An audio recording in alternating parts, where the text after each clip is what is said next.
There's chaos tonight at number 10, with 4 of Boris Johnson's most senior advisers leaving their jobs.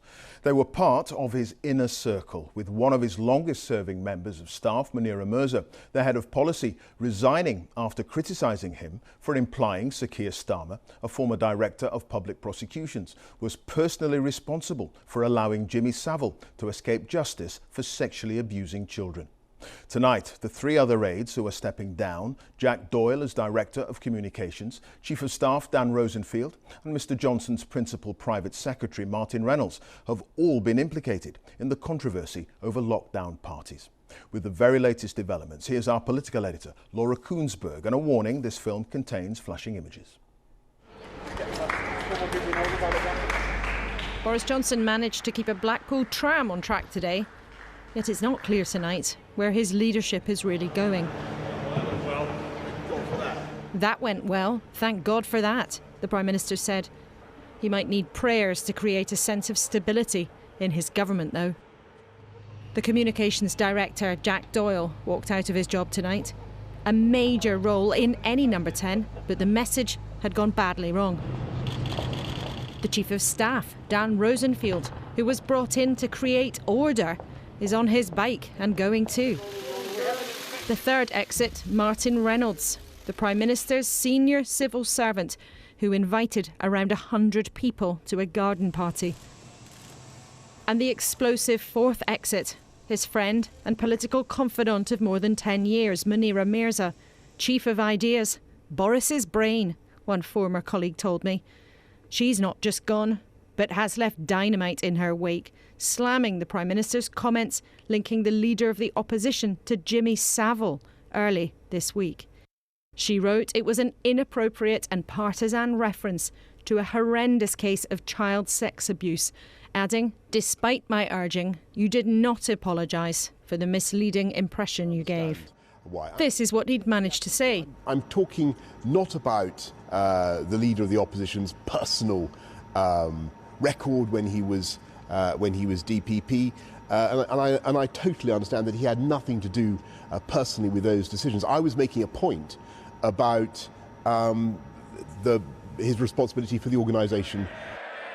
Not an apology for the false claim he originally made on Monday. This leader of the opposition, a former Director of Public Prosecutions, Mr Speaker, so he spent most of his time prosecuting journalists and failing to prosecute Jimmy Savile, as far as I can make out, Mr Speaker. An untrue allegation that appalled victims and some MPs on the Prime Minister's own side. Keir Starmer was the boss of the Crown Prosecution Service when Jimmy Savile was not charged. But Sir Keir had no individual involvement in the case. And unusually, the Chancellor was happy to show a public split. Being honest, I wouldn't have said it, and I'm glad that the Prime Minister clarified what he meant. Who, as well as grappling with the economy, is grappling with the government's reputation. Hi Laura, how are you? He lives and works under the same roof where lockdown gatherings took place. For the record, Chancellor, you knew of nothing of any of these gatherings, even one that happened outside that window. You knew nothing. As I said, people think I'm standing out here looking outside that window. I spent half my time in the Treasury as well as working here.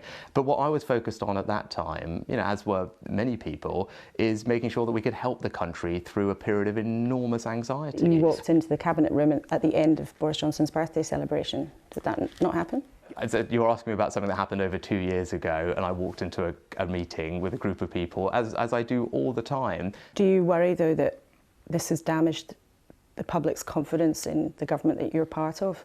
Yes, I think it has, and I can appreciate people's frustration, and I think it's now the job of all of us in government, all politicians, to restore people's trust. Some of your colleagues want the Prime Minister to go. If that were to happen, would you run to replace him? No, that's not what I'm focused on, and of course... It's not my question. Would you do it? No, some of your colleagues want you to. Well, that's very kind of them to suggest that, but what I think people want from me and what your viewers will want from me is to focus on my job. The Prime Minister has my full support. But support for the bigger of this double act may not last forever. Chaotic days are one thing, a loss of credibility quite another. So, Laura, the obvious question, where do all today's events and drama leave the Prime Minister? Well, Clive, in a very, very tricky spot, a quartet of exits from Downing Street tonight. The Prime Minister's lost his Chief of Staff, his policy chief, the Chief of Communications and the senior civil servant who essentially ran his private office. Important to say, though, there are two different things going on. The first three, well, they were all people who in one way or another were deigned to have had some responsibility for the fiasco in recent weeks and months over allegations of lockdown parties behind Downing Street's front door. And Boris Johnson's allies will use that as evidence of saying, look, he gets it, he knows he has to change. That is a clear out that should mean that things should work better. Evidence that Boris Johnson really has understood that his party believes he has to pull his socks up. But that other departure, the dramatic exit of Munira Mirza, is an altogether different case. She is one of Boris Johnson's most long-standing political confidants, political allies, and is seen by some people as his brain, the person with ideas that have got him to where he is tonight. And she hasn't just gone, she made her reasons for their disagreement achingly public, chucking a grenade through the Downing Street door as she actually made her exit. And all of that adds up to even more of a sense of instability at a time when you already have some Conservative MPs having put their head above the parapet in recent days and calling publicly for him to quit. It's clear that Boris Johnson will absolutely try to fight to stay on, but right now, Clive, unstable and rocky doesn't begin to cover it. OK, Laura, thank you. Laura Coonsberg there live at Westminster.